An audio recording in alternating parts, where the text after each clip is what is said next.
Cleofe Rodriguez, isang negosyante sa Nueva Ecija, ay sumubok sa bagong larangan bilang film producer at aktres. Si Rodriguez ang may-ari ng Highland Valley Villas Resort and Spa sa Pantabangan. Ngayon, nagsisilbi siyang producer ng paparating na pelikulang Pamana. Bukod dito, kasama rin siya sa cast ng romance comedy suspense movie. Pinamumunuan ni Director Romel Penesa ang produksyon ng pelikula. Para kay Rodriguez, isang bagong pintuan ng oportunidad ang kanyang pagpasok sa industriya. Ibinahagi niya ang saya sa pagkakaroon ng panibagong direksyon sa kanyang karir.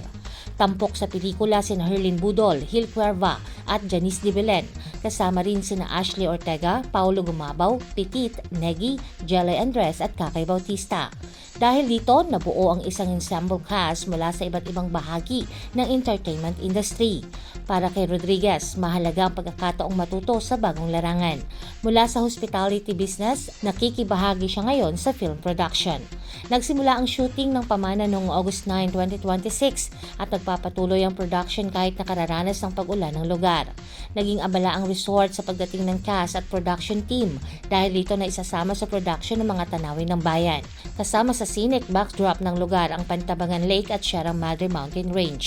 Nagbibigay ang mga ito ng natural na tanawin para sa filming. Ang Highland Valley Villas ay isang Balinese-inspired destination sa Pantabangan. Matatagpuan ito sa isang lugar na tanawang lawa at kabundukan. Sa pamamagitan ng filming, nabibigyan ng exposure ang resort at ang bayan.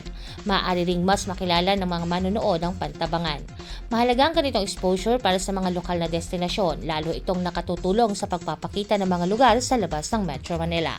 Bukod sa natural na tanawin, may mga pasyalan ding maaaring maging filming locations. Kabilang dito ang mga resort at iba pang scenic destinations sa Nueva Ecija. Jovelyn Aslero para sa Balitang Unang Sigaw.